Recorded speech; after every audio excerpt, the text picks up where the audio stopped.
Assalamualaikum warahmatullahi wabarakatuh.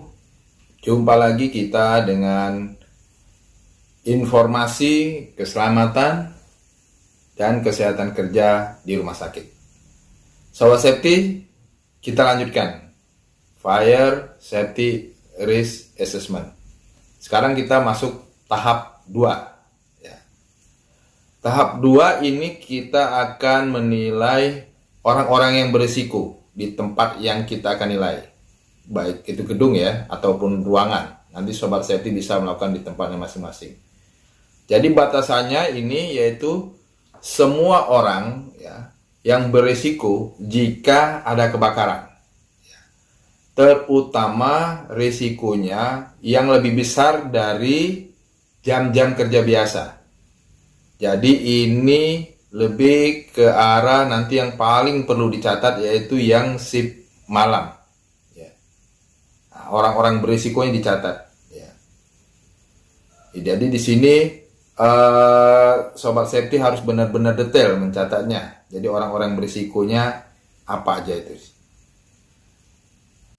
Dan ada lagi yang perlu dinilai juga yaitu orang-orang yang datang ke gedung tersebut atau di tempat rumah sakit kita tersebut yang kita nilai itu yang tidak tahu, tidak akrab dengan lingkungan kita, seperti pengunjung terus atau bentuknya vendor atau anak-anak kalau datang, kemudian atau orang-orang cacat yang tidak menutup kemungkinan akan datang ke rumah sakit kita.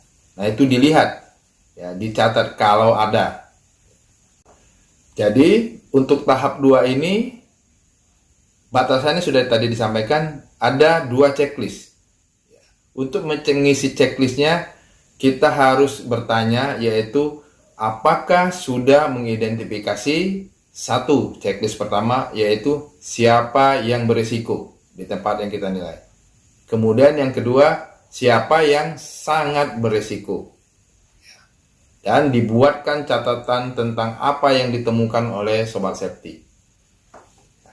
Jadi tidak sulit, Sobat Safety bisa melakukannya sesuai dengan data temuan yang ada di rumah sakit masing-masing, baik di rumah sakit provinsi, daerah, bahkan di puskesmas pun Sobat Safety bisa melakukannya. Kemudian kita masuk ke tahap 3. Tahap 3 ini kita akan menilai evaluasi dan tindak lanjut dari tahap 1 dan tahap 2. Nah, setelah kita menemukan data di tahap 1 dan tahap 2, maka batasannya untuk tahap 3 ini yaitu apa resiko kebakarannya. Kemudian apa resiko bagi orang-orang di dalam gedung dan di sekitarnya. Jadi batasannya Sobat Safety harus benar-benar jangan kemana-mana, yaitu apa resiko kebakarannya dari data temuan tahap 1 dan tahap 2, kemudian apa resikonya bagi orang di dalam gedung dan sekitarnya jika terjadi kebakaran. Kemudian kita harus berusaha bagaimana menghilangkan dan mengurangi risiko tersebut. Dibuat bagaimana menghilangkan dan mengurangi risiko, disesuaikan dengan tempat masing-masing. Kemudian bagaimana kita bisa menghindari kebakaran yang tidak sengaja di tempat tersebut. Kemudian adakah sumber panas atau percikan yang bisa jatuh dan bisa membuat terjadi kebakaran di lokasi tersebut, atau mungkin terdorong atau tersandung yang akan menyebabkan sekali lagi kebakaran atau sebaliknya. Kemudian berikutnya yaitu yang kita nilai batasannya untuk tahap 3 yaitu proteksi yang dilakukan terhadap risiko yang sudah dapat, yaitu bagaimana mengambil tindakan atau melindungi tempat yang kita nilai tersebut dan orang-orang dari kebakaran. Jadi itu batasan untuk proteksi yang dilakukan. Sobat Safety, buat saja yang dilakukan di tempat masing-masing seperti apa. Setelah kita mendapatkan data di tahap 3 dengan batasan yang sudah disampaikan tadi, maka kita masuk ke checklistnya di tahap 3. Jadi checklist kita buat. Yang pertama, checklistnya yaitu sudahkah kita menilai risiko kebakaran di tempat yang kita nilai tadi. Yang kedua, sudahkah kita menilai risiko bagi staf dan pengunjung. Jadi kalau data di atas sudah dapat, sebenarnya bisa kita conteng ini. Harus kita conteng, karena checklist ini menunjukkan kita harus melakukan tersebut. Kemudian ketiga, apakah kita sudah memisahkan sumber bahan bakar dan sumber penyalaan, baik panas maupun percikan. Untuk checklist nomor 3 ini, bagaimana sih kita menilai atau menceklisnya? Jadi Sobat Safety sangat sederhana.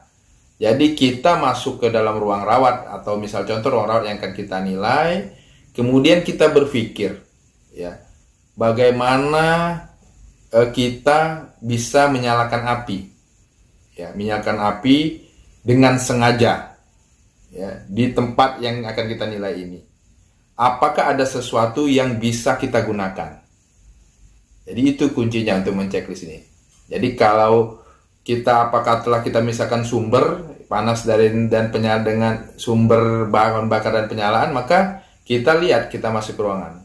Apabila sekali lagi kita mau berpikir mau menyalakan api dan ada alatnya, maka berarti jadi temuan di situ.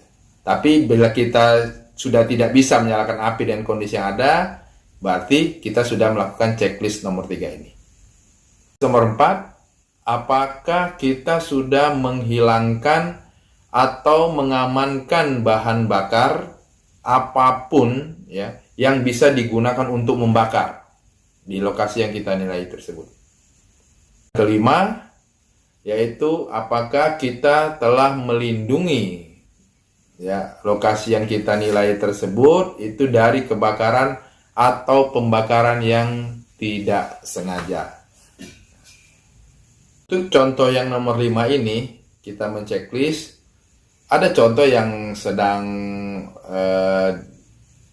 sedang hangat-hangatnya di lapangan, yaitu bila kita melihat di ruangan gas medis kita, lihat sumber penyalanya ada lampu yang menyala. Sobat Safety, lihat di atas. Bila lampu itu tidak ada pelindung, maka itu kemungkinan bisa itu terkena sesuatu tindakan tidak sengaja dan dia pecah. Nah, bila ada kebocoran di gas medis, maka akan terjadi kebakaran. Nah, itu maksud di checklist di nomor 5 ini. Apakah kita, ya, sudah melindungi tempat-tempat seperti itu? Berikutnya, kita masuk ke checklist ke-6 untuk tahap 3.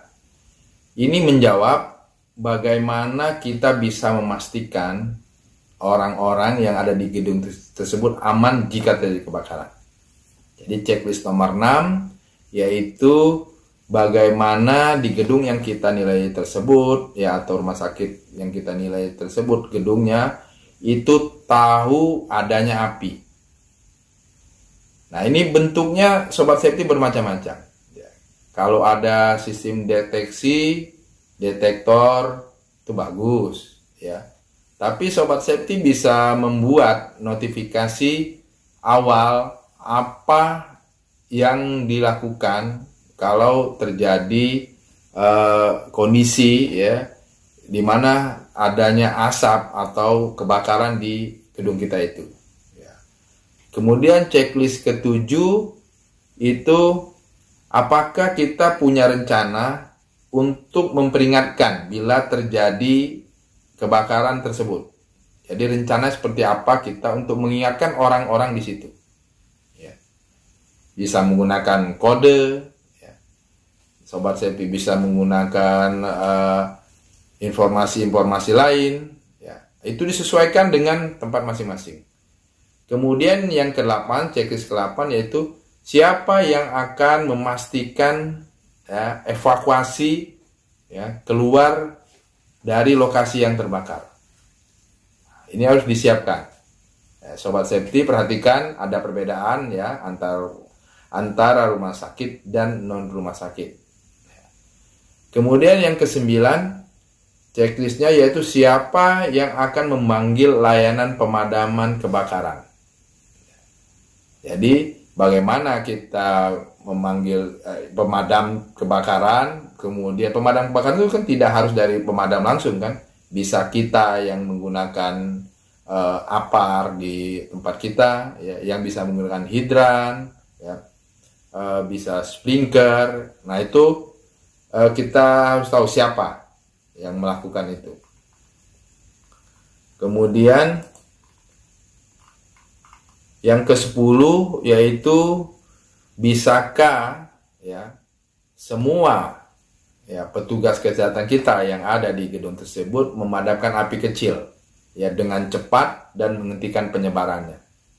Nah, ini dipastikan, untuk checklist ini dipastikan ya sobat safety. Bila semua bisa, bagus. Bila tidak, ya, maka di contengan ini ada masalah. Artinya kita tidak bisa men-checklist nomor 10. Karena ini pertanyaan itu, bisakah petugas pemadam di tempat tersebut, petugas kesehatan kita itu memadamkan api kecil dengan cepat dan menghentikan penyebarannya. Jadi untuk berlaku semua. Jadi kalau belum semua, maka nomor 10 kita checklist. Nah, ini nanti terkait dengan penilaian. Kemudian kita masuk ke checklist berikut 11, yaitu ini kita akan menjawab bagaimana orang atau pasien kita yang tempat kita nilai itu akan keluar. Jadi checklist nomor 11 yaitu sudahkah kita merencanakan rute jalur evakuasi di tempat tersebut. Ya, jadi kalau kita conteng berarti kita sudah siapkan rutenya. Kemudian nomor 12, sudahkah kita memastikan orang atau pasien itu akan dapat menemukan jalan keluar dengan aman. Bahkan di malam hari pun aman. Ini akan terkait dengan penandaan yang menyala, kemudian jalur evakuasi yang bebas hambatan. Dan yang ke-13 yaitu apakah semua peralatan keselamatan itu berfungsi di tempat yang kita nilai. Kalau sudah bicara tentang peralatan keselamatan, bahwa semua peralatan yang ada dengan kondisi yang ada di tempat sobat safety itu bisa digunakan untuk peralatan keselamatan. Jadi jangan berpikirnya selalu yang canggih-canggih atau yang mahal-mahal. Ya, seperti mengevakuasi pasien, tidak ada alat yang mahal, kita bisa gunakan selimut. Itu salah satu contohnya.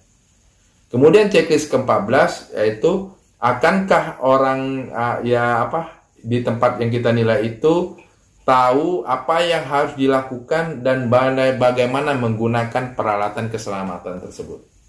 Nah, itu harus, berarti yang nomor 13 itu terkait dengan nomor 14. 14 adalah bagaimana bisa kita semua petugas medis menggunakan yang nomor 13.